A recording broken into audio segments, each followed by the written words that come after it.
We look back at the creation of this year's state budget, from Governor Mike Braun's initial proposal to an unprecedented revenue forecast and more, on this special episode of Indiana Week in Review for the week ending July 18th, 2025. Indiana Week in Review is produced by WFYI in association with Indiana Public Broadcasting Stations. A look back at the week ending January 17th. Governor Mike Braun unveiled a state budget proposal that provides nearly $700 million in tax relief, inflationary funding increases for K-12 schools, and enough money to eliminate child care wait lists. It's built in part on Braun's promise to cut hundreds of millions in government spending.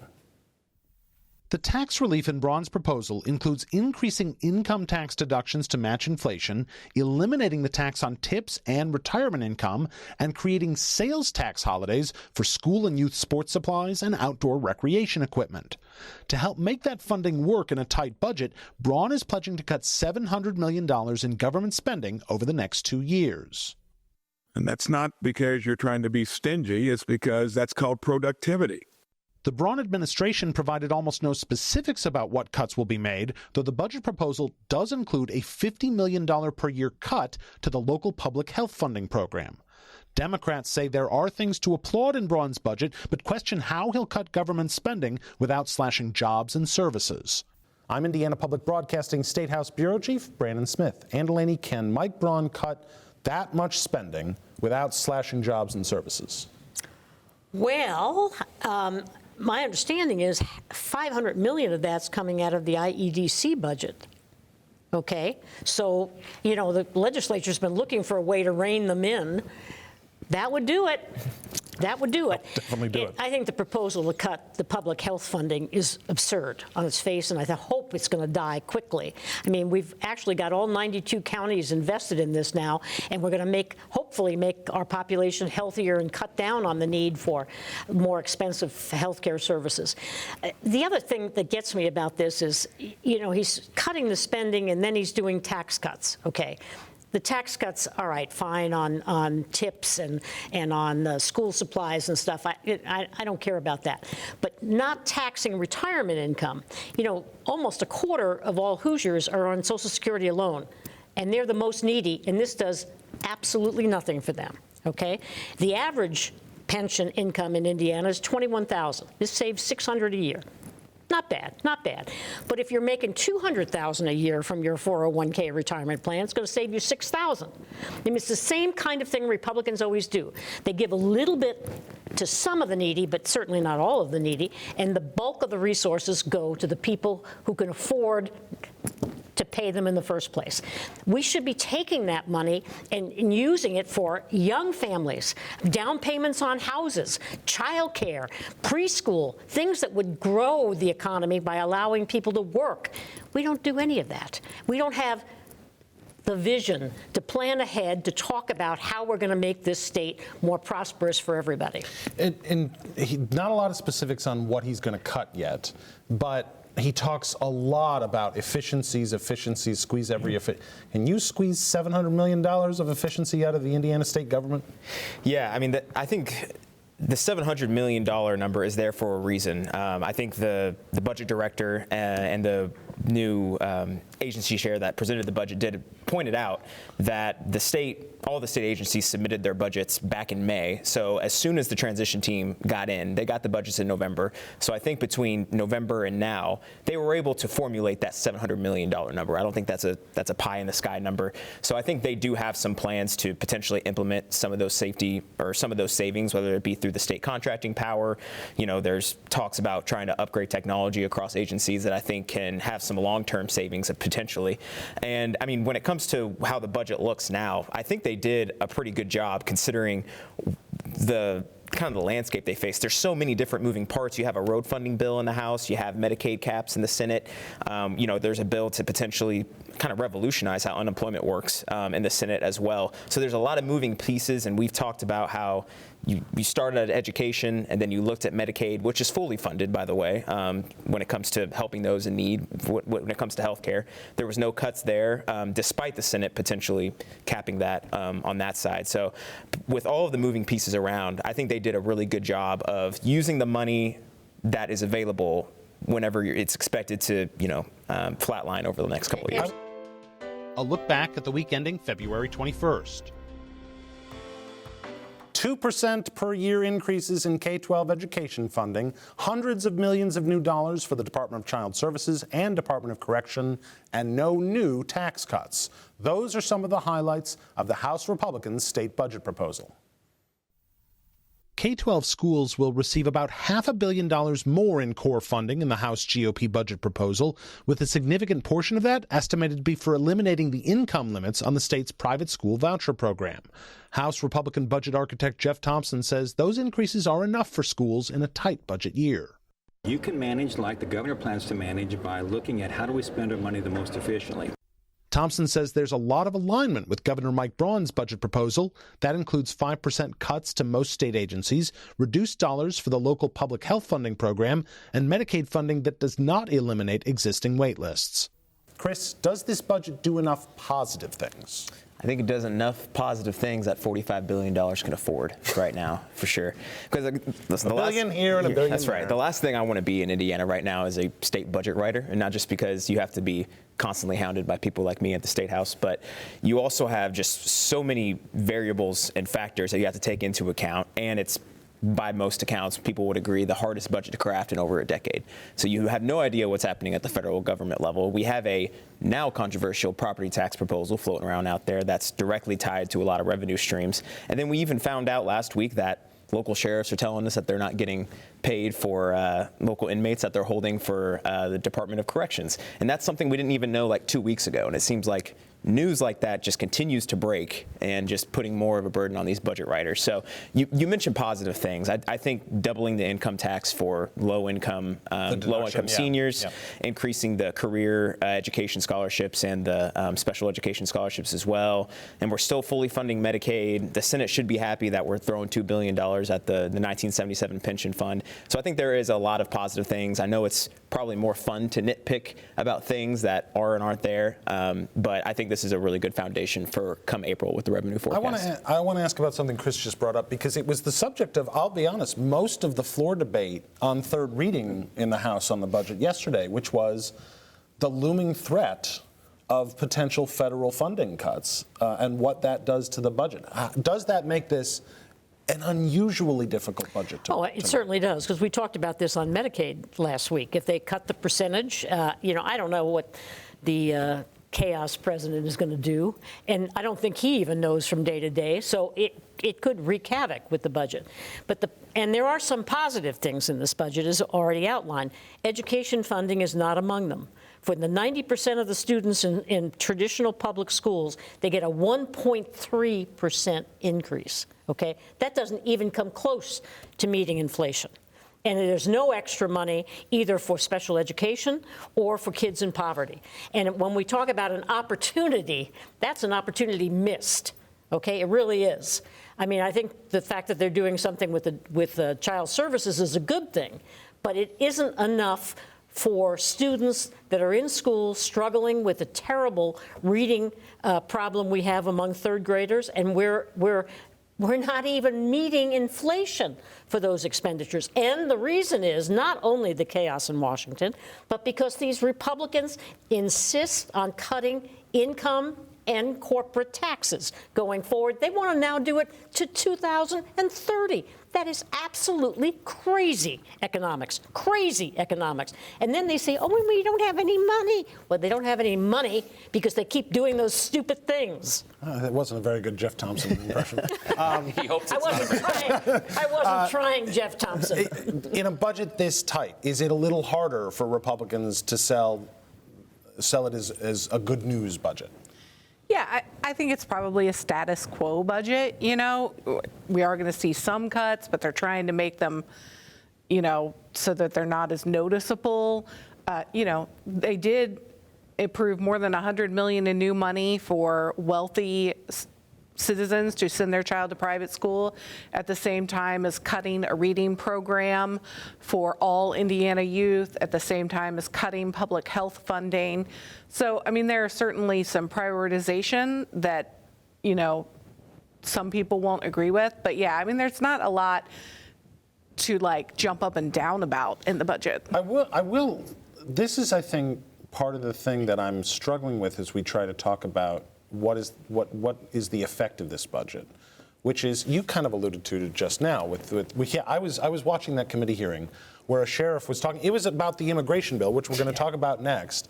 And the sheriff kind of offhandedly said, and by the way, we just found out we're not getting any money anymore for the people we house for the state. Oops. And Representative Greg Stewart was like, hold on, let's stop everything else. What did you just say? And then, you know, so I think there's an indication that lawmakers want to fix that. I emailed the Department of Correction to confirm that. But this goes to, Governor Braun is saying he needs to slash state government spending, and this budget is built, his budget, and this budget is built in part on cutting most state agencies 5%. Not all of them. Some of them were flat. Some of them have to grow. Some go away altogether. Yeah, but do we know what the impact of all of these state agency cuts will actually mean for Hoosiers? No. I mean, and I'm not sure, to be honest about it, we even know what the budget's going to look like. So much of it is going to be dependent upon the updated forecast in April.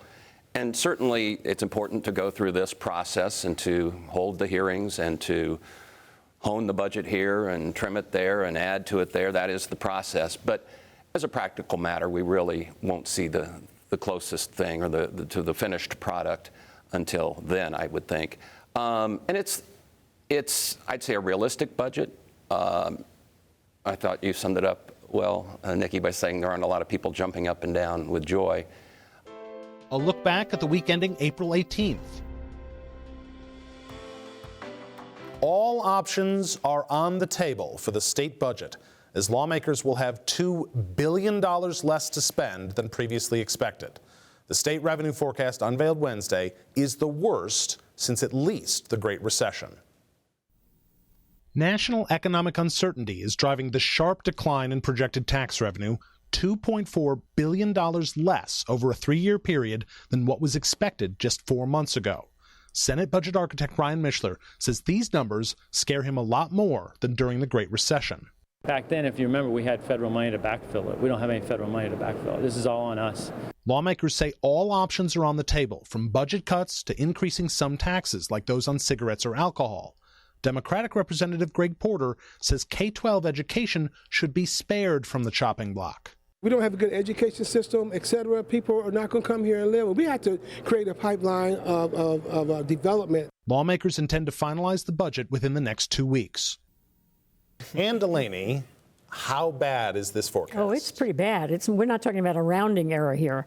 We're talking about a substantial difference. And the Republicans who have controlled this entire state for so many years have been completely irresponsible fiscally. I mean, they have. We have this voucher program that's mushroomed out of control. We have tax cuts that go on for years without regard to these kinds of situations. And it's completely fiscally irresponsible. They have to step up now, and they're going to have to make up that revenue.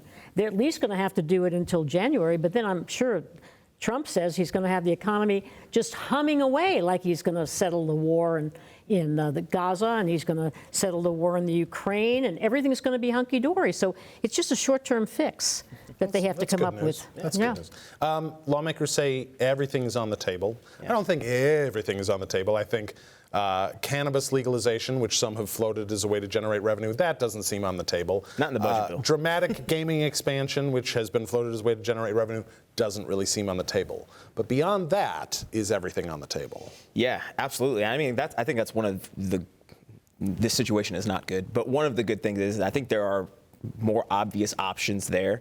I mean, I am actually thankful that we have the budget writers in power that we do now, because the people that have been praising the reserves have just been on a roll recently. When you have COVID, you had the $1 billion Medicaid shortfall, and now you have this. Thankfully, we continue to have a really nice level of reserves to help address certain issues like this. And when you talk about the options that are there, are you going to pause the income tax restrictions that you see? The cigarette tax, just hearing comments from the different legislative leaders, seems something that's $2 would generate $800 million. That's 800 million. Like I said, you have the reserves there. So while this is bleak, a lot of it isn't the state's fault. I'll give you that. I think all of the budget forecast folks kept referencing just the uncertainty at the federal level. So while these drastic cuts, at the federal level, that where all that uncertainty while is. these drastic cuts aren't there per se, it's just the uncertainty. Again, wanting to be responsible, making sure that we approach this in a responsible way to make sure that things that Hoosiers need aren't cut. Legislative leaders have said, I think the number that House Speaker Todd Huston said when talking about the reserve. So the House budget put the reserve level at something like in the 12% range of the total budget. That's how much would be left in reserves. The Senate budget bumped that up even more in the mid 13% range. Now Todd Huston is talking about taking that down closer to like 10%. Gives you a little more money to spend in the budget while still keeping a healthy reserve. But at the same time, these numbers in the forecast, our projected revenue, could get a lot worse in the next few months. So doesn't that conversely almost make you want to pad the reserves a little more? Well, thank goodness we do have a reserve, and I guess budget architects get credit for that. But let's not forget that it's the supermajorities in both chambers that prevented the surplus from being even bigger than what it is now because of some of the automatic refunds and disbursements that were triggered at certain levels and over the past several budget sessions. There were people who wanted to, rather than return small, all money's important, but what's the average check? I mean, we're talking dollars. Enough for dinner, maybe, for one. McDonald's. There you go. I don't do commercials, but I'll defer to you. It's more than that. Around that, or keep the state, flush with resources so it can weather these kinds of storms. So good, yes, that we do have a surplus. Thank goodness we're better off than most every other state in that regard. But too bad, I guess, in a certain extent. Some would say that we don't, because of the various tax cuts and because of all the various refund triggers that were set up in recent budget cycles, we didn't have even more to deal with this sort of crisis. Obviously, Republicans really don't want to increase taxes. The Senate Republicans more resistant to that than any other caucus in the State House. But at this point, would it be harder to justify the cuts that are going to have to be made no matter what if they don't do anything to generate more revenue? Yeah, and even, we got this forecast on Wednesday. On Tuesday, Senator Mishler was saying, I don't want to put the cigarette tax increase in until we have the until we have the new forecast, because you don't know. Well, now we know. And so the fact is if Senate Republicans aren't amenable to a cigarette tax increase now, it's just never going to happen. They obviously desperately need the revenue. It statistically reduces smoking and healthcare costs. So it's not a long-term solution because that money decreases over time, which is part of the goal of increasing the cigarette tax. They're going to have to, they're already cutting child care access, lowering the entitlement or eligibility for that. The voucher program that House Republicans run, that's going to be hard. Expanding that to a family that makes $1 million a year while you're cutting, public health funding and SNAP, and those are going to be hard discussions to have. I mean, that feels a little like the trade, right? House Republicans and Democrats in both chambers, but House Republicans have been on board with increasing the cigarette tax for years. Well, they get that. Maybe they don't get their voucher expansion to true universal vouchers. A look back at the week ending April 25th. Republican leaders made up a $2 billion budget revenue shortfall by raising the cigarette tax, cutting public health and higher education funding, and spending down budget reserves. Republican leaders say they started closing the revenue shortfall by making cuts and then turned to a $2 per pack cigarette tax increase to finish closing the gap. Senate Leader Roderick Bray says that tax hike will also help people stop smoking or prevent them from starting in the first place. I think it's going to have a huge benefit for the Medicaid costs going forward. But Democratic Representative Greg Porter says cutting local public health funding down to $40 million a year from $150 million this year is very disappointing. Is that making Indiana healthy again? Or I think it's making us extremely vulnerable when it comes to health care. Higher education institutions will receive a 5% cut to their primary funding, along with a 5% cut to the dollars they use to maintain buildings. Ann DeLaney, they finished with the budget. Does it make the best of a bad situation? Well, it is a bad situation. There's no question about that. And the cigarette tax increase is something that should have occurred a decade ago. So that's good. But they are so short-sighted. And the Republican priorities to protect business and to protect the rich are ingrained in this budget. I know that the vouchers for millionaires isn't taking effect this year, but it's guaranteed to take effect next year. And the business personal property tax is suspended for this year, but it's doubled for next year.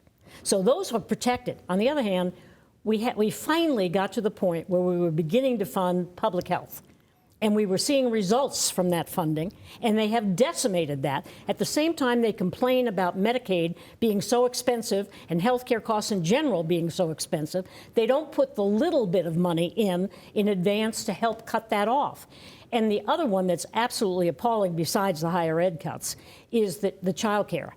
We have been doing little tiny steps to increase the state support for child care, which is a huge impediment for many families, and particularly to increase the workforce. And we finally got to 72,000 children on that program, and now we're going to cut it back by 20,000. I mean, talk about short-sighted. That's what this budget is. They are guaranteeing, or not guaranteeing, they are betting on the fact that Donald Trump, who, by the way, has tanked the dollar internationally, is going to improve the economy so much that we're not going to have the same problem next year. Let's wait and see. I want to ask about the voucher expansion, because I think after the revenue forecast last week was so bad, I think a lot of folks kind of assumed it just wouldn't happen this session and that they'd do it in the next budget, assuming the next budget is better, which, dear God, I hope the next budget is better. Are you surprised that even waiting to the second year that it happened at all? I'm not. I think the governor wanted it. Speaker Houston wanted it. Ryan Mishler didn't want it. It's like this dance we've been doing every 2 years since vouchers became a thing. So no, I wasn't surprised they kicked it out. Frankly, I think what they did, you had like 5 minutes to go, oh no, we don't have $2.4 billion we thought we had, right? Like last week, and then you got to pass the budget yesterday. So I think let's paper through the rest of the year,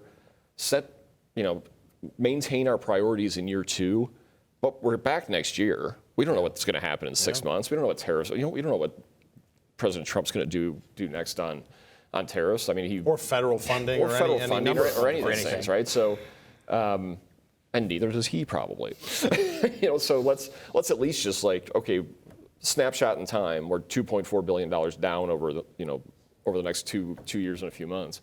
So let's just maintain our priorities, but maybe delay them, and then we have the opportunity to come back next year. And I think there are good things in this budget that were surprising that they were able to do that they haven't been able to do in previous downturns. We're kind of increase at K-12 education funding by 5%. For vouchers in previous budgets, but immediately in previous recession budgets, pre-recession budgets. That's been hard cut. Yeah. The basis. But you didn't have vouchers in previous recession budgets. And I think if you look at the charts on revenue growth, obviously we've fallen off, but we're only 1% off of growth pre-COVID. And I know we don't want to admit it, but we got really used to having a lot of federal money flowing around. 2 straight budgets of that. Well, you had 26% revenue growth in the last biennium. Yeah. That's all federal money, and we got pretty used to living on it. Rod Bray called crafting this budget the toughest challenge lawmakers have ever faced. Tough if you do have sacred cows. I mean, if in fact you have these favored programs such as the universal voucher expansion and other sorts of things that are essentially off the table. Income tax. It does make it. They said K-12 was going to be as off the table as they could make it, and it was. It didn't get changed. What I think this budget reminds us of, this is again an obvious statement that our system, whether you're talking Washington or here, it's based on instant gratification, because they face in the House voters every 2 years or in the Senate every 4 years. It doesn't really lend itself to long-term growth and strategy development as a state. So what you see is where the cuts, if you were focused on the future and building a healthier, more robust Indiana, literally and economically, it seems to me you wouldn't cut child care. You wouldn't cut our research institutions and other higher education institutions, which are grooming people for this workforce, which we often talk about how we need to have people. The same thing with public health. The most obvious example where you cut from 100 to a million to 40 million. And it does remind us, not that any of us needed reminding, that it's all about what can I go this week, next week, when I wake up from my slumber and go to voters down at the coffee shop and face them, what can I tell them? They don't want to, and it's not necessarily legislators' fault that no one wants to hear what they're doing for 10 years down the road. It's interesting to me, too, on that subject, because if you listen to the final debate on the budget in the House and the final debate in the Senate, you got wildly different messages from the people who wrote those budgets in the House and the Senate. It really was. Representative Thompson, he picked his theme, and it was freedom, although I never really understood the theme to the budget, but it was freedom, and he was very clear about that. And he was pretty excited about the budget. He was very passionate about it. And then, we move over to the Senate, and Senator Mishler, he's just a lot more, even keel. And he said, look, I don't think there's a lot of people who are going to see that this is a win, but it's what we had to do to get through. That's Indiana Week in Review for this week. You can find Indiana Week in Review's podcast and episodes at WFYI.org/IWIR or on the PBS video app. I'm Brandon Smith of Indiana Public Broadcasting. Join us next time, because a lot can happen in an Indiana week.